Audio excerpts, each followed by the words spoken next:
The Rossi-Biaggi rivalry didn't just burn hot, it burned dirty. This wasn't gamesmanship, it was blood feud. From day one, it was clear. They weren't just trying to win races, they were trying to erase each other from MotoGP history. Max Biaggi had the royalty, the leathered swagger, the national pride. He was Italy's quiet, brooding hero. Rossi? He was chaos and yellow, the punk who laughed at legends and played air guitar while they were still lacing boots. And from the moment Rossi stepped up, Biaggi saw one thing: threat. In 2001, they weren't just fighting for championships, they were fighting for who would own Italy in the sport forever. But the real ignition point? Barcelona, mid-season, post-qualifying, not during the race, not even on track. A photographer tried to get a pre-race shot. Max elbowed Rossi. It wasn't an accident, it was a message. "Stay behind me, kid." Rossi snapped, pushed him back. Shouting followed. Their crews rushed in. A punch was thrown, a slap landed. No cameras caught it, but half the grid heard about it that night. 2 weeks later, Suzuka. Rossi dives on Biaggi's inside, mid-corner. He raises the middle finger mid-pass. Not subtle, not smart, just personal. Marquez fans call him a legend for it, but at that moment, it was war.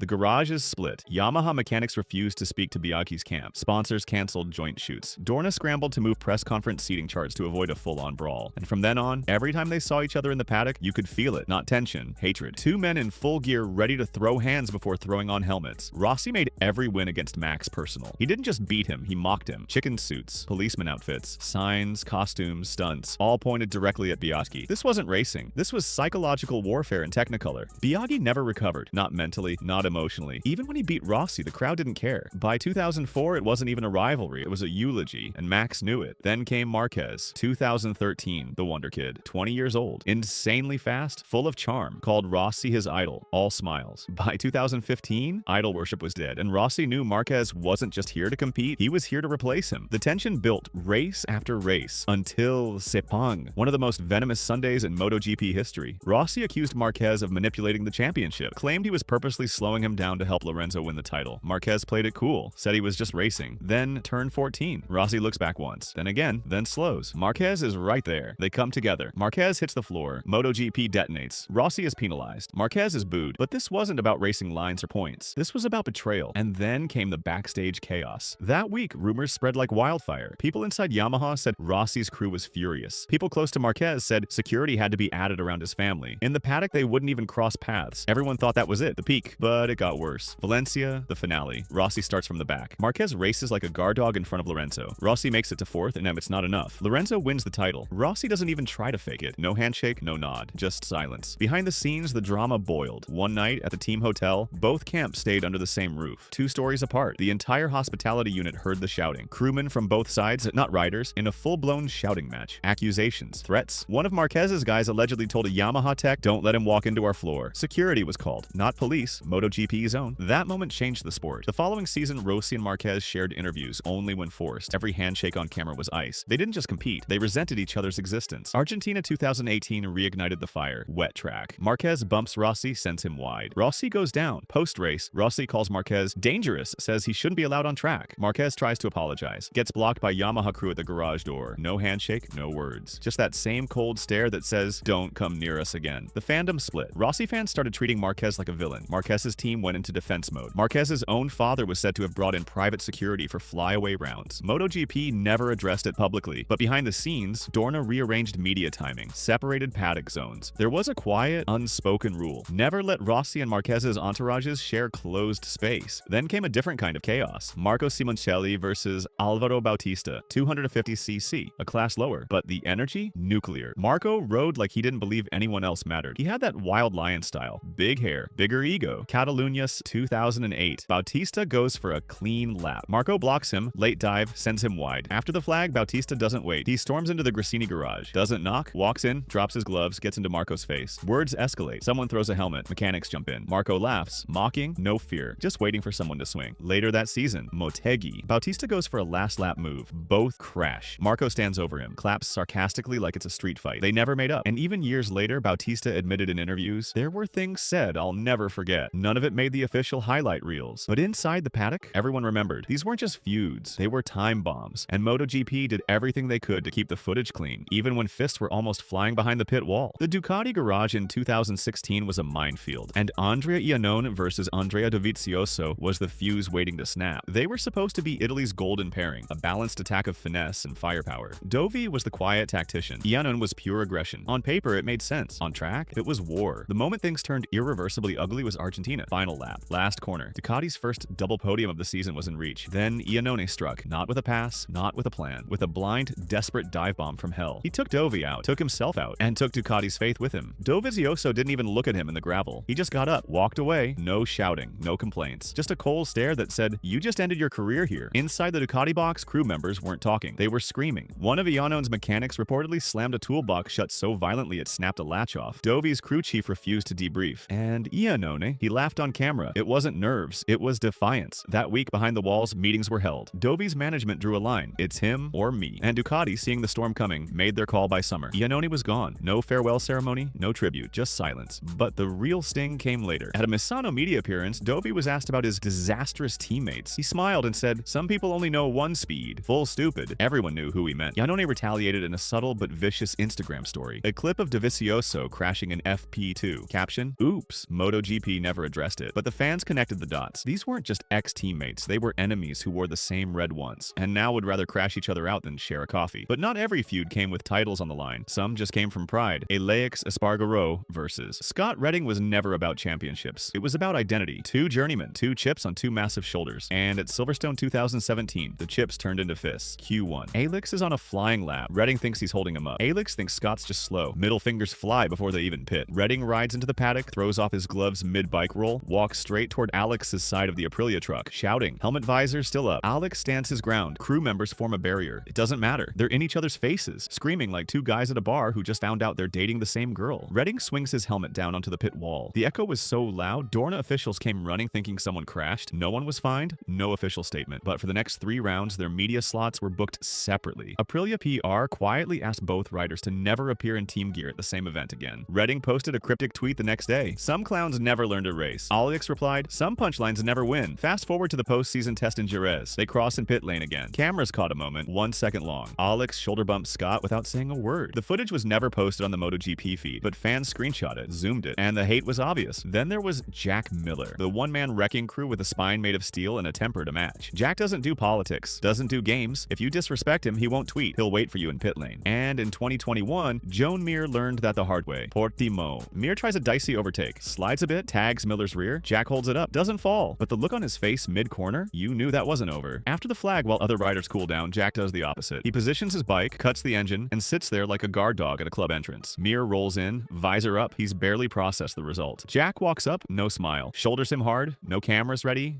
no PR. Just a raw, silent body check from hell. Mir turns. They exchange words. No audio captured. But lip readers had a field day. One phrase stood out clear: "Don't do that again." Team officials from both sides jumped in like it was a bar fight. One Ducati guy literally held Jack's chest with both hands. Jones' manager tried to calm it. MotoGP officials pulled them apart and walked them both to race direction. Not for a penalty, but to cool the nuclear heat. There was no statement. But that night, a leaked message from inside Suzuki's hospitality said it all. Jack's not just angry, he's waiting for the next round. The rivalry never turned into full-on fights, but the body language never healed. Even in 2022, when they crossed in Q2, the onboard showed Jack refusing to follow Mir. He literally slowed down, waited for someone else, then went. And every time they passed each other post-session, no wave, no nod, just stone. But if you want to talk violence, you can't forget the paddock incident MotoGP will never acknowledge. Sylvain Gintoli versus Gino Rea. This wasn't Grand Prix. This was British Superbike crossover testing. Cadwell Park, 2014. Testing session goes bad. Brake check accusations. Words exchanged on pit wall. Gino walks into Gintoli's garage. No knock. Throws a wrench, not at the wall, at the floors near Sylvain's feet. Then a toolbox. Then a scream. One of Gintoli's engineers got clipped by flying metal. The entire paddock heard the slam. Race control didn't get involved. Security did. From that day, both riders were segregated in paddock layouts. Officially for logistics. Unofficially because nobody wanted a second round. MotoGP doesn't just hide these moments. They erase them. But every single mechanic, team assistant, hospitality chef, they remember. Let's talk about the unseen brawl at the 2015 Valencia finale. Everyone remembers the race, but what most never saw or were never told was what happened that night after the podium champagne dried off. 2 floors in the same hotel, Rossi's crew on the 3rd, Marquez's people on the 5th. Late night, both teams coming back from team dinners, emotionally cooked. An offhand remark. Someone from Marquez's camp allegedly muttered, "Champion thanks to loyalty." A dig aimed at Lorenzo, but it hit the wrong target. A Yamaha technician turned around, said something back, loud enough for Marquez's manager to respond. One of Rossi's men stepped in. Voices rose, pushes happened. It didn't turn into punches. punches, but it almost did. Security wasn't called by MotoGP, it was the hotel reception who stepped in. That night, Dorna quietly requested that both camps travel on separate airport shuttles the next day. Not for privacy, for safety. And that's the side of MotoGP nobody talks about. Every handshake since then, forced. Every podium photo together, staged. The 2018 Argentina Grand Prix proved the hatred never left. Marquez tried to overtake Rossi in damp conditions. Slick tires, cold asphalt, dumb timing. They collided. Rossi went down again. Marquez tried to apologize afterward. Walked with his assistant and two HRC reps to the Yamaha garage, and they were blocked at the entrance. Rossi's mechanics stood shoulder to shoulder. One of them allegedly raised a wrench and said, "Not now. Not ever." That moment didn't just kill reconciliation, it poisoned the sport's atmosphere for years. Rossi gave interviews afterwards saying, "He destroyed our respect. We can't share a track safely." MotoGP media sanitized it, but in reality, that rivalry was just one bad moment away from becoming physical again. Another low-key feud was brewing in the background around that same era. Danilo Petrucci versus Alex Espargaro. These weren't frontrunners, they weren't rivals for the title, but they hated each other with the intensity of a main event brawl. Misano 2017 was the breaking point. Alex believed Danilo had brake-checked him mid-race. Petrucci claimed Alex was too aggressive into turns. After the flag, Alex marched into the Pramac garage, helmet still on, walked straight past three mechanics. He didn't shout, he didn't flinch. He just shoved Danilo. Open palm, chest level, caught on GoPro. Danilo, standing half a head taller and built like a heavyweight, didn't react instantly. He blinked, smirked, and said, "Try that without the helmet." Crew members separated them. But later that week, one of Alex's team personnel told a Spanish podcast that they had to keep Alex from getting fined or banned. The footage never aired on MotoGP's official feed, but fans who knew someone in the paddock had already seen the phone clip. It made rounds in private forums. Alex pushing a 90-kilo Ducati rider like he wanted smoke with a bear. Their next on-track encounter? Aragon. Petrucci made a clean move at turn 12. Alex flipped him off. On camera, middle finger clear as daylight in the onboard footage. The FIM reviewed it. No penalty, no public comment, but you knew the officials were praying it didn't escalate. Petrucci didn't stay quiet. Post-race, during the media debrief, he stared directly into the lens and said, "I ride clean. Others ride scared. You decide who belongs here." Alex responded in a tweet hours later, "Try finishing ahead of me first." By the next season, Dorna made sure they were never seated next to each other in pressers. It was unwritten policy. Don't poke the hornets if you know they'll sting the cameras too. Then came a newer breed of rage. The younger guys, faster, less filtered, and just as angry. Fabio Quartararo versus Jorge Martin. They never shared fists, but the mental warfare cut deep. Assen 2022. Fabio crashed and took both of them out. Jorge, incensed, walked back to the pits muttering, "Tell him I'm done being his collateral." They never had it out physically, but the passive-aggressive digs became routine. At Silverstone, during qualifying, Jorge refused to tow Fabio, slowed down deliberately just as Fabio approached, made him abort the lap, then smirked when reporters asked about it. Fabio clapped back. Some riders let their mirrors do the talking. I race the stopwatch. Their engineers reportedly asked MotoGP to stagger their pit box allocations. They didn't want proximity, they wanted peace. But peace is never permanent, because when you put 20 alphas on one strip of tarmac, violence is never far. And every now and then, the gloves come off. Austria 2021. A fan caught video of two junior team members from rival Moto2 squads in a screaming match outside a Red Bull hospitality tent. One claimed another stole a custom suspension setup. Punches were thrown. Bystanders, including MotoGP riders, one had to break it up. No statement, no punishment, just silence. Because MotoGP's golden rule is what happens behind the hospitality curtain never makes the race replay. The final dagger came not from riders, but their families. After a wild race in Jerez 2022, where a controversial overtake by Ania Bastianini cost a podium, a verbal war erupted between mothers. Yes, literal mothers of MotoGP riders shouting at each other in the paddock corridor. PR staff rushed to block cameras. Dorna called it a misunderstanding, but insiders said one rider's mother had to be escorted away by security. This isn't Formula One. This isn't chess. This is war with leather armor and fuel in the bloodstream. MotoGP doesn't have scripted drama. It has raw chaos, barely hidden under sponsor smiles and camera filters. And every time a camera fades out after the flag, you can bet someone's still shouting behind the garage door. Someone's still nursing a grudge from 5 seasons ago. Because in MotoGP, your fastest lap won't make you legendary, but your rivalries will.